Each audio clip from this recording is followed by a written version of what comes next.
राम राम भक्तों, जय गुरुदेव। आइए आज हम अपने वीडियो में बात करते हैं गुरु बिन ज्ञान कहाँ, गुरु महिमा के बारे में। मन को वश में करके प्रभु चरणों में लगाना बड़ा ही कठिन है। शुरुआत में तो यह इसके लिए तैयार ही नहीं होता, लेकिन इसे मनाएं कैसे। एक शिष्य थे, किंतु उनका मन किसी भी भगवान की साधना में नहीं लगता था। साधना करने की इच्छा भी मन में थी। वे गुरु के पास गए और कहा कि गुरुदेव, साधना में मन नहीं लगता और साधना करने का मन होता है। कोई ऐसे साधना बताइए जो मन भी लगे और साधना भी हो जाए। गुरु ने कहा कि तुम कल आ जाना। दूसरे दिन वह गुरु के पास पहुंचा तो गुरु ने कहा, सामने रास्ते में कुत्ते के छोटे बच्चे हैं, उसमें से 2 बच्चे उठा ले और उनकी सप्ताह भर देखभाल कर।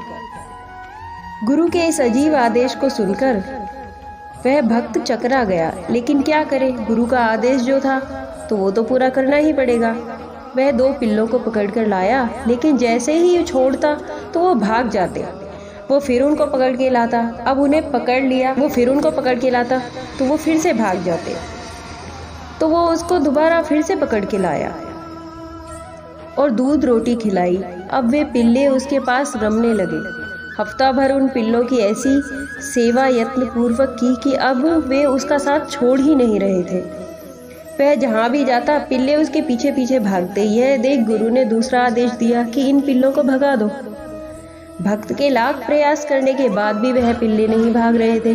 तब गुरु ने कहा कि देखो बेटा, शुरुआत में यही बच्चे तुम्हारे पास रुकते नहीं थे, लेकिन जैसे ही तुमने उनके पास ज़्यादा समय बिताया, ये तुम्हारे बिना रहने को तैयार ही नहीं है। ठीक इसी प्रकार खुद जितना ज़्यादा भक्त भगवान के पास बैठोगे, मन धीरे धीरे भगवान की सुगंध, आनंद और उसमें रमता चला जाएगा। हम अक्सर चलती फिरती पूजा करते हैं, तो भगवान में मन कैसे लगेगा।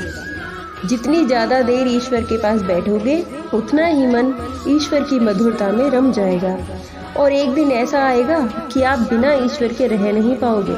शिष्य को अपने मन को वश में करने का मार्ग समझ में आ गया और वह गुरु की आज्ञा से भजन सुमिरन करने लगा। थोड़े दिनों में उसने देखा कि उसका मन भक्ति में लगने लगा है।